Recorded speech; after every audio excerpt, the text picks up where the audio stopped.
Hi everyone, welcome back to my channel. Today we're going to do these cute picnicky strawberry press-on nails. Of course, as you saw, we've got like a pinky and nude going on. So of course the nude is Food Coma today, my all-time favorite. And we also have Love's Veil. That's going to be our pink today. And we also have some red and white. The red is Legacy, the white is Bold White. That red, guys, is absolutely unreal. You're going to see in a moment how amazing it is. And lastly, we also have some Grassy Sassy, and that's going to be our green.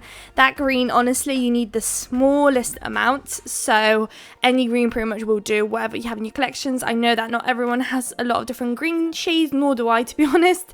So whatever green you kind of have will do. Same with the pink, to be honest. The pink is fine. And then I feel like we all have like the usual perfect red in our collections, and again, just any shade of red will do as well. So now we're starting off with our background shade. So the thumb is going to be pink, the pink is going to be red, and then the middle three are going to be Food Coma. So I'm going to apply that real quick off camera. I'll do, of course, the second layer, and then we can crack on with our nail art design. We've got quite a lot of French tip designs, patterns going on. One's different to the other. I tried to kind of switch it up here and there, but still kind of maintain the same kind of look. Today we are recreating a set that I came across on Pinterest. So if I remember, I am usually quite forgetful, so do remind me in the comments, but I will leave a link in the description to the Pinterest picture that I'm kind of following today. So now that we've got the background shades completed and cured and ready to go, it's time to do our French tip outlines and everything. So right now we're working on the middle nail. We are doing a smile line, we are doing a French tip, and now we are going to colour it in with the red.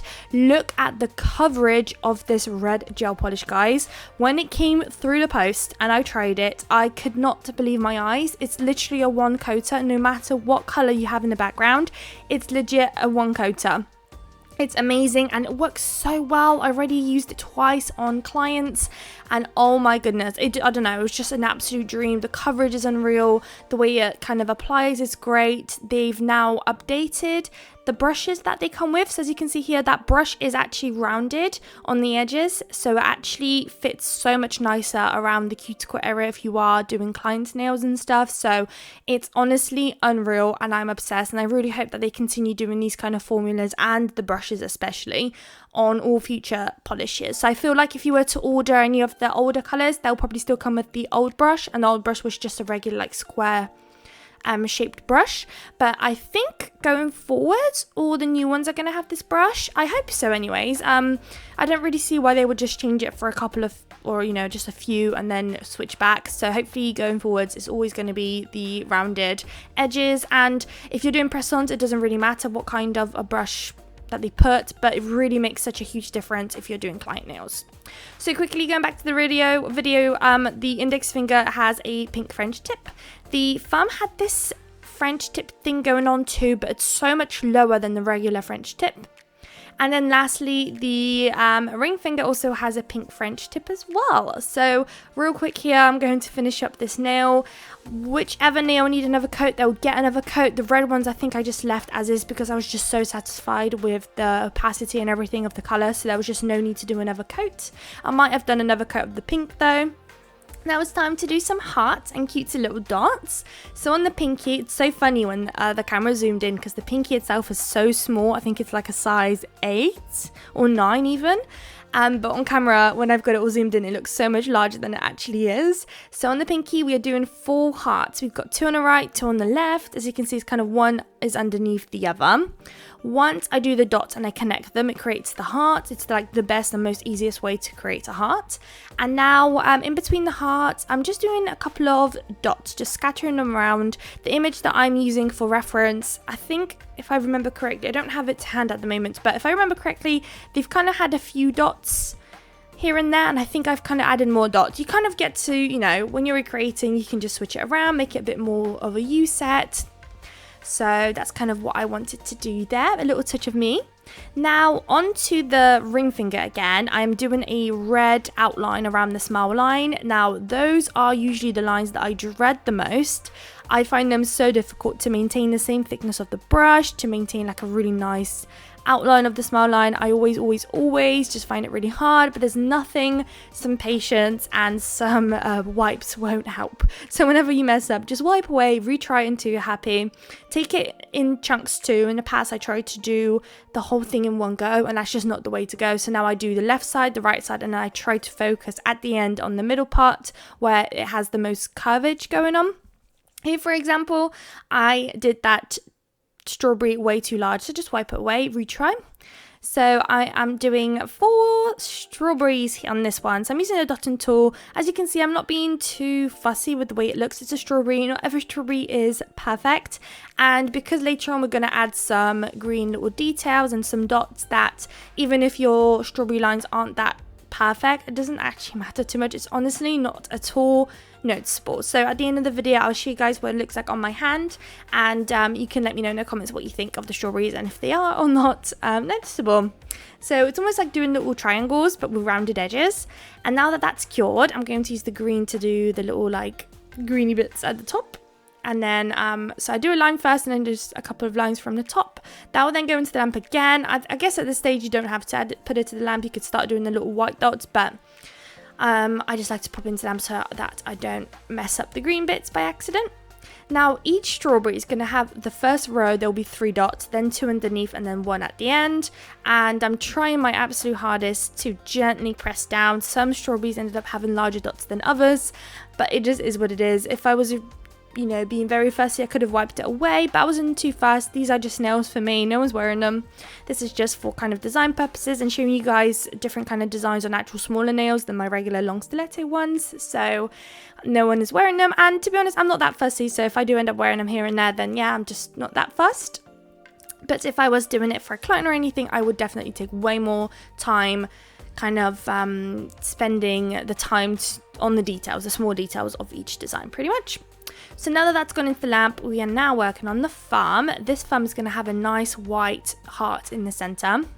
So I did the dots quite far away from each other because I wanted the heart to be large, but I didn't have a large enough dotting tool. So I'm kind of using the dots that I've placed down as a guide, and then I'm trying to work with them to create the rest of the heart. So once I'm happy with that heart, it will have to go into the lamp because once it's out, we're going to do some strawberries on top of the heart, so I need that cured. I feel like I might have gone in with another layer just because the heart might have not been fully, opaque or anything like that. So in the meantime, whilst that is curing, in the ring finger, we are going to do a heart with dots, which again seems so simple yet so difficult. To try and have both sides symmetrical was honestly a bit of a challenge, but again, nothing that just wiping away and retrying won't really fix. So now that's gone into the lamp. The heart definitely had another coat of white, that's for sure, now that I'm looking at it. And now I'm just doing 2 strawberries, one at the top, one at the bottom, an exact same method. It's just kind of creating a little triangle, pop it into the lamp, do the green bits, do the little dots, and that nail will pretty much be all nice and done. And that will conclude really all the kind of hand done art today. Everything else is crystals, and then we need to do some top coats. And we also do have a charm, which I'm going to show you guys in a moment. Usually with these kind of designs, it's so cute to add a charm because it just really makes the set even more cuter than it already looks. And these nails just, for me anyways, completely give me like picnicky vibe for some reason. So now on the middle red French tip nail, I'm placing some rhinestone glue gel, and then I'm floating a glossy top coat on top. The reason I'm doing this is because the bow that I'm using has a lot of like curvage and stuff, and it will be a pain to kind of do the top coat around it. So it's almost like I'm floating the top coat and then popping the bow into it, and then the top coat will kind of do its thing all around the bow and hopefully actually make it stick better. So now that's gone into the lamp. Lastly, we're going to do this thumb, and I'm doing almost like a little border around the heart. That's kind of the kind of vision I had for it. So I'm just placing 3 AB crystals at the top, 3 at the bottom, and then in between I'm doing the caviar beads. And again, once that's done, just pop them into the lamp. In a moment we'll do the top coat. The caviar beads are from Shein, these ones. These are actually matte ones, which at first I wasn't too keen on, but actually the more I've just been using them, they're actually completely fine. I feel like just having the other ones next to me made me feel like I prefer them. But if you just kind of use the one, you don't actually notice a difference, because usually I had these like glossy chromy not chromy, glossy caviar beads, but these are a bit more like matte looking, but they're just fine. So once I'm happy, I'll pop them into the lamp. In just a second. Oh, I'm going to mess about with them to, of course, straighten them up or curve them or whatever I want them to look like. Then we'll do the top coat. I was using my Madame Glam no wipe top coat, which was actually one of the first top coats I ever got from them, and it's just such a shame. I just really don't like no wipe top coats. Maybe I'm just so used to the luxury of having I don't like the ones that you have to wipe the top coat off. There you go. I feel like maybe I'm just so used to the no wipe ones that when you do have to wipe them, I'm just like confused. I just don't like it at all. So I am now just applying it across all the nails. Once the top coat is cured, I'll do all the filing and everything to just shape up the nails and crispen them up. And in any second, you're going to see them on my hand in about 3, 2, 1. Here we go. I hope you guys liked the video. If you did, please don't forget to like, comment and subscribe, and I would absolutely love to see you all in my next video. Bye guys.